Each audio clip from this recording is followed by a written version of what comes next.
नमस्कार दिल्ली वासियों, देशवासियों। आज हम संजय गहलोत जी के पास पहुंचे हैं, जो सफाई आयोग के चेयरमैन हैं दिल्ली से, और हमने उनका निरीक्षण किया। उनके कार्यालय के अंदर लोगों से बात भी की। लोगों ने एक उच्च स्तर की बात करी कि वो समाज के लिए मरते हैं और समाज के लिए तत्पर हर समय काम में लगे रहते हैं।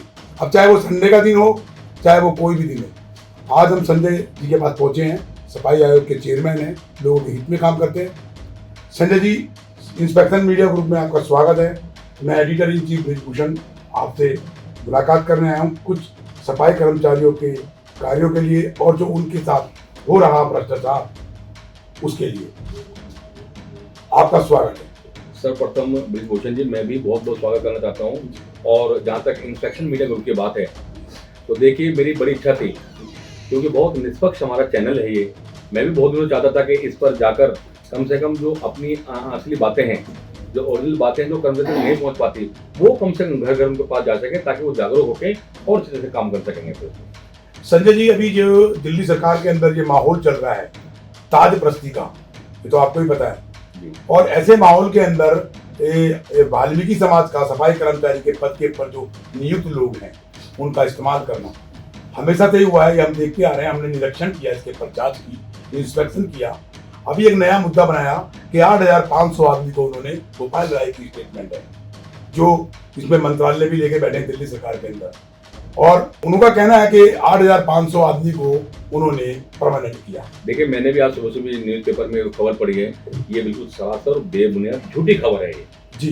क्योंकि देखिए, जब तक दिल्ली नगर निगम में स्टैंडिंग कमेटी ही नहीं बनी हुई अभी तक, तो कहाँ वो प्रस्ताव पास कर दिया, किसने प्रस्ताव पास कर दिया, कब वो परमानेंट कर दिए गए कर्मचारी, ये सवाल उठता है। लेकिन हाँ, पिछली जो सरकार थी उसके कार्यकाल में जो भी काम चल रहा था, तो उसी के रूटीन बेसिस पे लोग परमानेंट हो रहे हैं। और देखिए, इन्हीं के जो अधिकारी हैं, पिछली बार की द देम मेयर शैली ओबराय थी, वो कहते हैं मैंने 10,000 लोगों को पक्का कर दिया।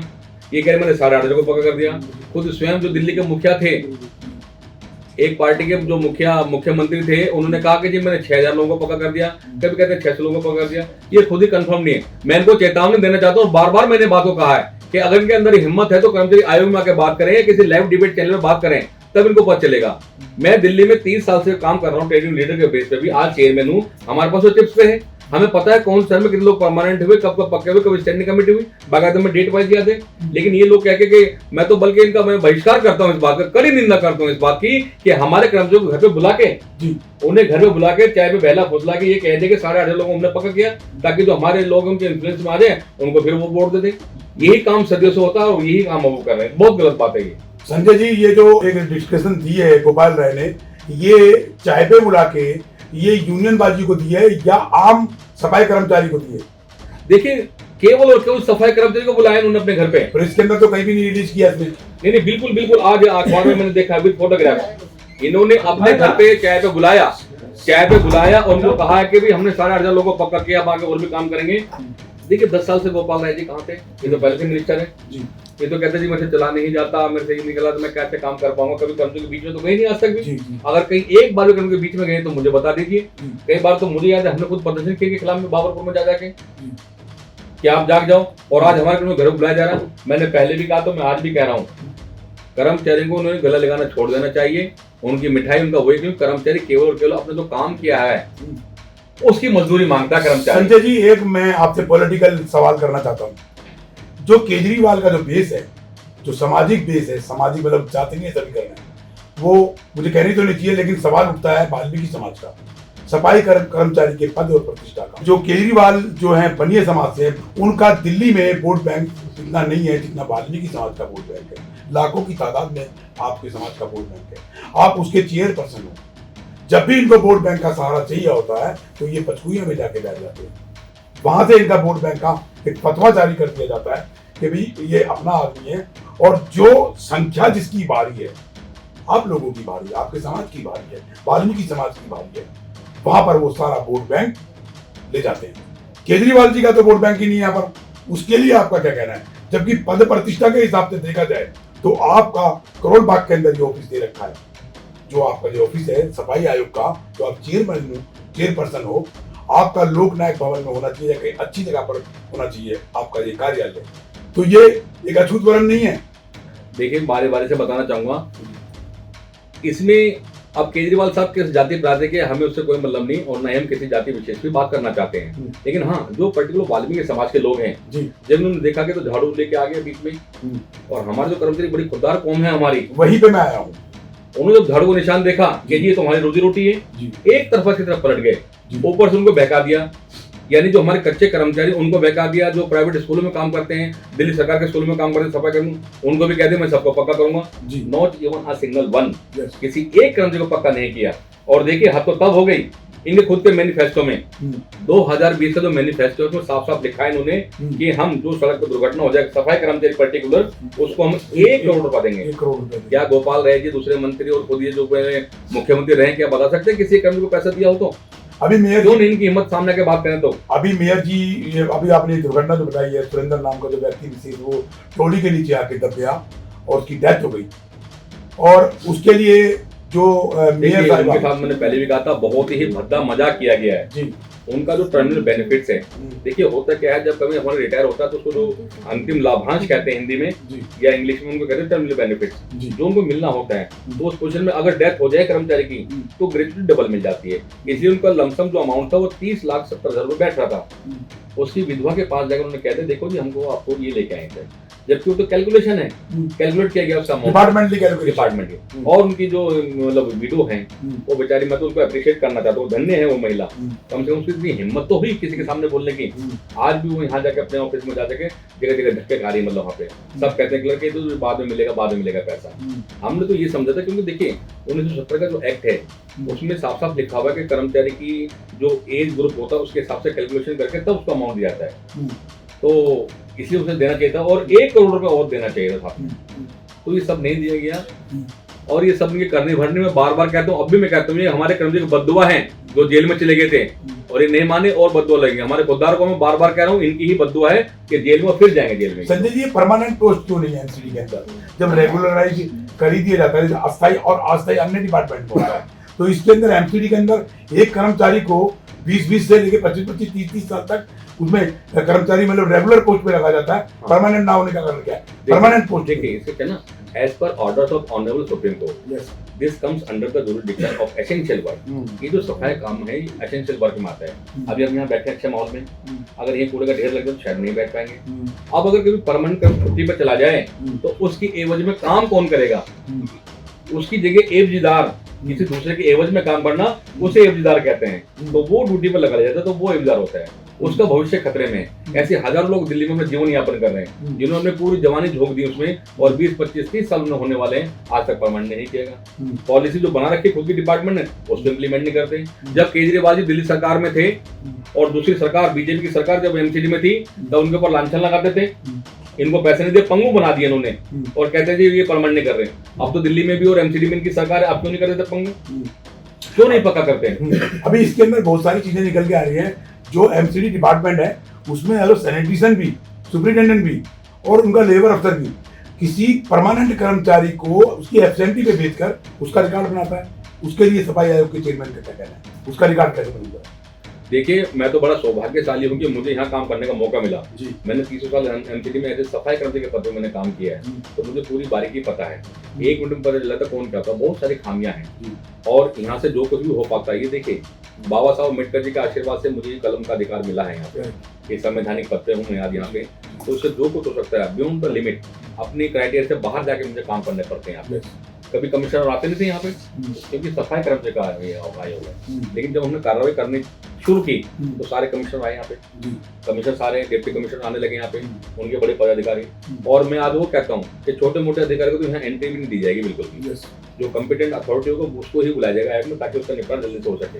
अभी देखा ये हमारे सामने कुछ कर्मचारी बैठे हुए, इन्होंने कहा कि जी केवल छुट्टी का पैसा बनवाने के लिए 1.5 लाख रुपए मांग लिया, तो ये सब गलत बात है। तो कुछ लोगों के नाम आए सामने तो उनको हम कोशिश करेंगे और खासकर हमारा जो इंस्पेक्शन मीडिया ग्रुप है, मुझे बड़ी खुशी है क्योंकि निष्पक्ष चैनल है, इसमें मैं भी साथ दूंगा, उनको छोड़ना नहीं, बिल्कुल बख्शना नहीं। उनके रिकॉर्ड भी हमने वीडियो किए हैं यहाँ पे और जल्दी कार्रवाई करेंगे ताकि इस प्रथा पे अंकुश लग सकेगा। संजय जी, जो एक्सीडेंटल केस है इसके लिए मेडिकल क्लेम का जो मामला है निगम के तहत, वो मेडिकल क्लेम जो हर डिपार्टमेंट में, अन्य डिपार्टमेंट में जैसे सीपीडब्ल्यूडी है, पीडब्ल्यूडी है, एनडीएमसी, अन्य जितने भी डिपार्टमेंट है सफाई कर्मचारी के पद प्रतिष्ठा पे रहते हुए निगम है, जो नगर पालिका है, एनडीएमसी है, वो छोटे से इलाके के अंदर वो कार्यरत है। एमसीडी तो बहुत बड़े इलाके में कार्यरत है। उसके अंदर अगर कोई ऐसा मिस हैपनिंग हो जाती है, किसी कर्मचारी की डेथ हो जाती है और या उसे चोट लग जाती है सफाई कर्मचारी के काम करते रहे, तो उसका जो मेडिकल क्लेम है वो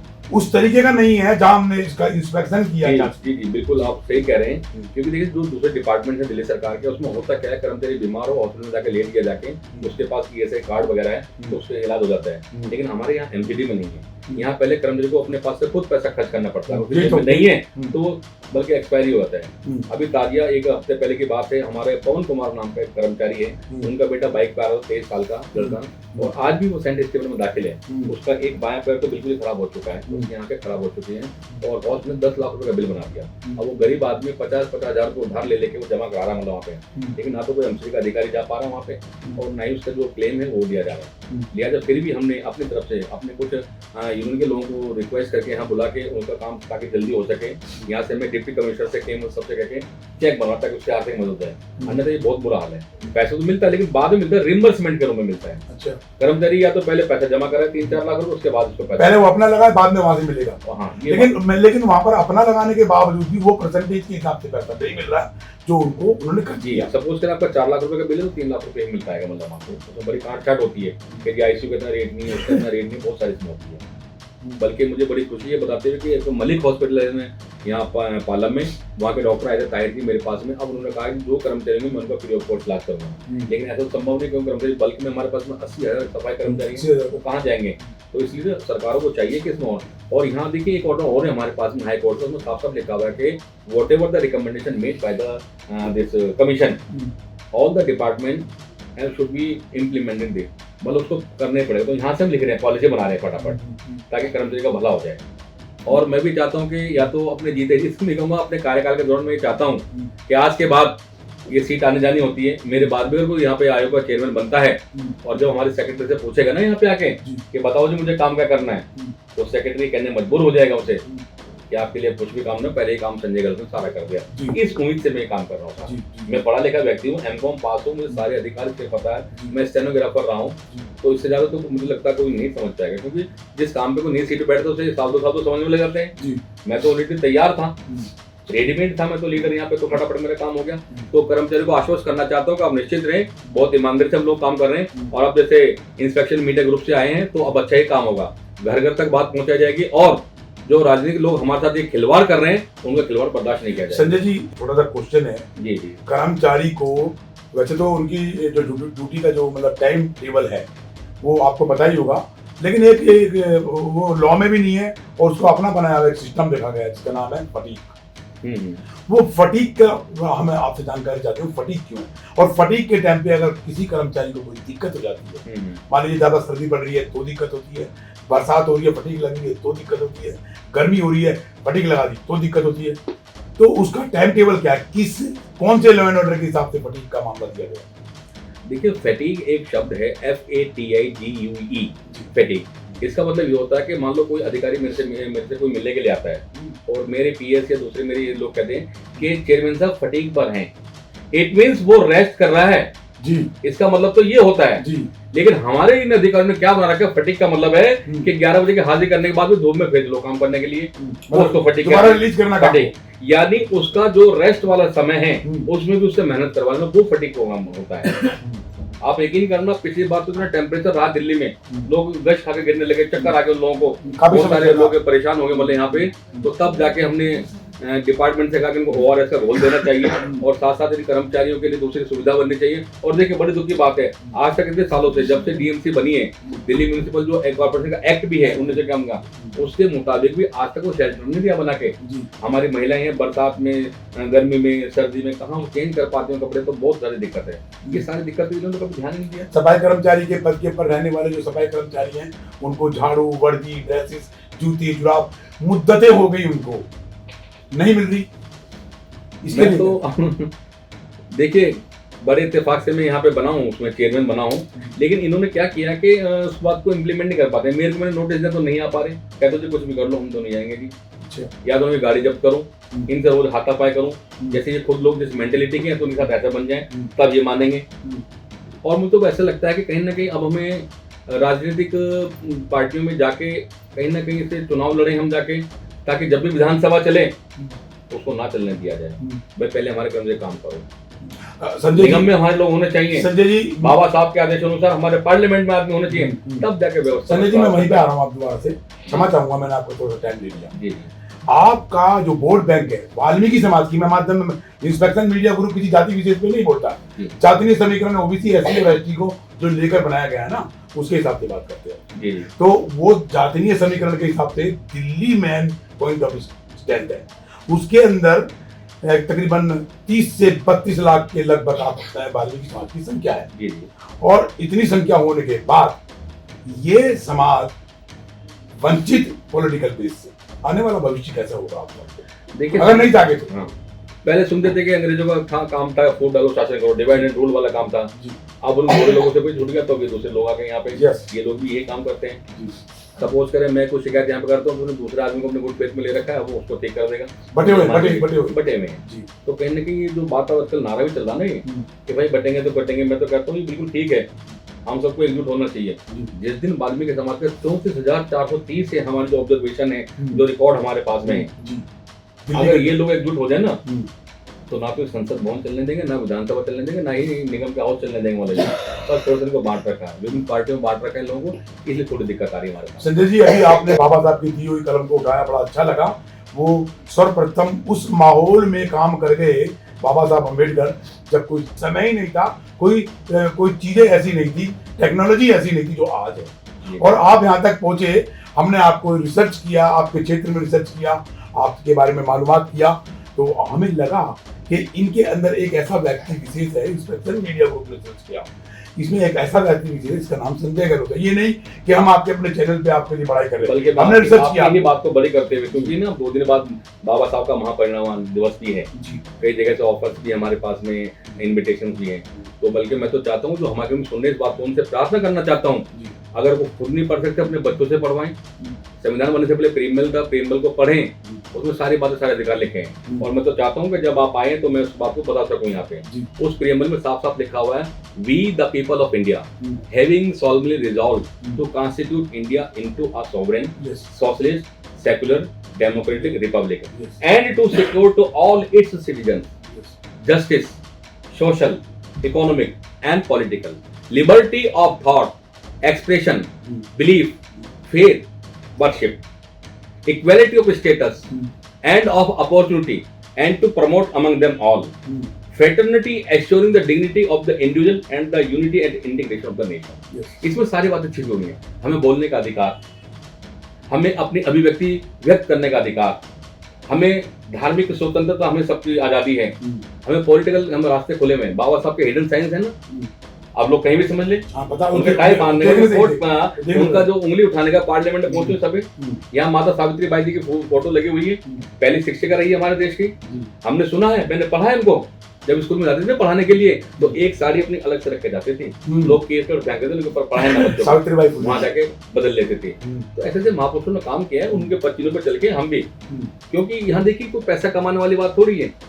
आज भी मैं बच्चों को समझा के कहता हूँ, मेरी घरवाली के गहने गिरवी रखे हुए हैं, हमने जो टेंट लगाते हैं उनके पैसे नहीं दिए जाते तनख्वाह में, और को देखिए यहाँ तो 2 लाख रुपए तनख्वाह देते हैं सब जो चेयरमैन है, मुझे आज भी 25,000 रुपए देते हैं, वो भी 3 महीने बाद।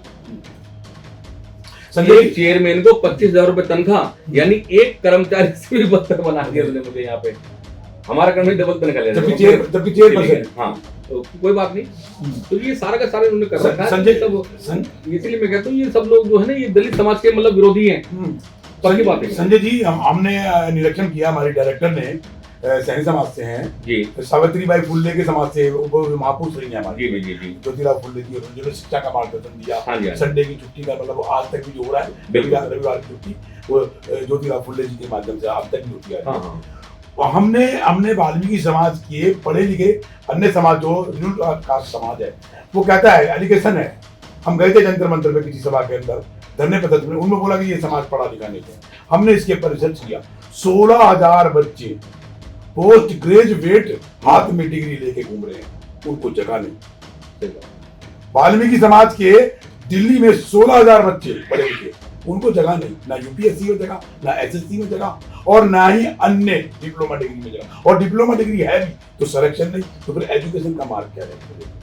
ये तो बल्कि और हमारा जो मॉडल है वो डाउन करते हैं, मतलब बहुत सारे पढ़े लिखे लोग नहीं। अब देखिए पिछली बार मैंने केजरीवाल साहब ने कहते मैंने 2 लाख लोगों को नौकरी दी जी। अरे एक का तो नाम बता दो किसी नौकरी दे दी जी। रोजाना हम भी अखबार देखते हैं, टीवी में सुनते हैं, सामने इतना बड़ा टीवी लगा हुआ है हमारे सामने, ये लोग बैठे हैं, देखिए जब से आयोग बना कॉन्ट्रैक्ट बेस पे काम कर रहे हैं। अब आगे उम्र निकल जाएगी, ना परमानेंट होने का इनको कुछ भी नहीं पता, ऐसे कर पढ़े लिखे हैं। तो ये सब ड्रामाबाजी है, इन्हें कुछ नहीं किससे लेने देना। और बल्कि एक बार फिर आज जो उन्होंने कहा है गोपाल राय ने, इनको चेतावनी देना चाहते हैं कि ऐसी चीजों से बचें, अन्यथा ऐसा ना हो कि आप लोगों के खिलाफ प्रदर्शन करना पड़े। कर्मचारी नहीं मानेंगे, क्योंकि कर्मचारी को सिर पे बिठा लेते हैं, जब उतारना जानते हैं तो 1 सेकंड उतार कर फेंक देते हैं, और ये हाल होने वाला है। तो देखिए, हम संजय गहलोत जी के पास आए, इंस्पेक्शन मीडिया ग्रुप ने उनसे डिस्कशन की, बात ली, उनसे जवाब भी पूछा कुछ चीज़ों को लेकर, निगम को लेकर। संजय गहलोत जी से हम लास्ट में एक ही अपना सुझाव देना चाहते हैं कि संजय जी, आने वाला जो वर्तमान और भविष्य है वाल्मीकि समाज का, वो कैसा होगा और उसके पर आपका लक्ष्य क्या है? आप वाल्मीकि समाज के लोगों के हित में काम कर रहे हो, सफाई कर्मचारी के हित में काम कर रहे हो। आपने वो कलम उठाई जो बाबा साहब ने दी है, उसके माध्यम से अपने अधिकारों की लड़ाई, उनके अधिकारों की लड़ाई, जो वंचित है, जो बेचारे मर जाते हैं। सफाई कर्मचारी का काम इतना नरक का काम है, गंदी का काम है, उसको लेकर आप तत्परत यहाँ पर काम कर रहे हो, इस पद प्रतिष्ठा पे बैठे हो। क्या संवेदना और क्या संबोधित करोगे इस समाज को, संजय गहलोत जी? देखिए, मैं तो सबको एक ही संदेश देना चाहता हूँ, जो बाबा साहब का नारा है, सबसे पहले बात है शिक्षित बनो। तो पहले हमने शिक्षा ग्रहण की, हमें कोई गुमान नहीं कर सकता। मैंने अपने टेन्योर में, जब मैं ट्रेड यूनियन लीडर था, कमिश्नर से सीधा मैं बैठ के कहता था कि कमिश्नर साहब, हिंदी में बात करनी तो हिंदी में कर लीजिए, अगर इंग्लिश में बात करते तो इंग्लिश में बात कर लीजिए। मेरी मैडम है, PS मैडम, बहुत तजुर्बेकार मैडम, डिक्टेशन देता हूँ। उसके बाद बाबा साहब को अगर दूसरे नारे की हम बात करें कि संगठित रहो, संगठित रहने के लिए बहुत बड़े हमारे संगठन है, न केवल दिल्ली में, अभी तो पूरे भारत में। भारत तो जैसे राष्ट्रीय वाल्मीकि सेना हमारे संगठन में, MGG परिवहन संघ में, तो लाखों लोग काम करते हैं, जुड़ रहे हैं, ठीक है। और साथ में संघर्ष करो, उसके लिए संघर्ष करेंगे। मैं एक चेयरमैन होने के नाते आज भी सड़क पर लेटने को तैयार हूँ, संघर्ष तो है भी, तो वो बात नहीं मिल पा रही है, मुझे मिल जाना चाहिए था, उसके लिए ठीक है। बस सबसे ये प्रार्थना कर रहे हो, एक ही बाबा साहब को जो मूल मंत्र है, हम संगठित होकर अपने संघर्ष करें, अपने जो अधिकार का प्रयास करते रहें, वही मूल मंत्र हमें अपनाना चाहिए, और इसके अलावा कोई और रास्ता नहीं। मिलजुल कर हम रहें और अपने बुद्धि विवेक से काम लेंगे तो बहुत अच्छी बात रहेगी। हम अपनी बात को यही पे विराज करते हैं और संजय गहलोत जी से विनती करते हैं कि वाल्मीकि समाज एक ऐसा समाज है जो हर चीज से वंचित है, और उनके लिए आप तत्पर काम कर रहे हैं, और ऐसे ही करते रहना, क्योंकि उम्मीद नहीं नजर आती कहीं पे भी कि वाल्मीकि समाज के अंदर कोई ऐसा नेता होगा। हमने आज उस नेता से मुलाकात करी जो इस समाज को आगे बढ़ाने के लिए, इस समाज की दुखती रथ को पकड़ने के लिए और इनके लिए काम करता है। इंस्पेक्शन मीडिया ग्रुप से एडिटर इन चीफ ब्रिजभूषण और धन्यवाद करता है संजय गहलोत जी का कि आपने इस समाज को रखने के लिए, इस समाज को बचाने के लिए, ये जो सफाई आयोग का जो पद प्रतिष्ठा को लेकर काम कर रहे हो, हम धन्यवाद करते हैं। आप राजनीतिक स्टेज पे आइए, राजनीतिक मंच पे आइए, और जो मुख्यमंत्री अदर बनते हैं, जो संख्या आपकी भारी है, मूलभूत आपका अधिकार है, उसके लिए काम कीजिए। हम चाहेंगे कि आप जैसी महान शख्सियत दिल्ली में मुख्यमंत्री पद के प्रावधान पे, उसके स्थान पर विराजमान होए और इस समाज का भला करें। क्यों? क्योंकि इसलिए क्योंकि आपकी संख्या दिल्ली में 31 से 32 लाख है। आप 7 लोकसभा के पद और स्टेट के मुख्यमंत्री के पद जमा रख सकते हैं। जय हिंद, जय भारत।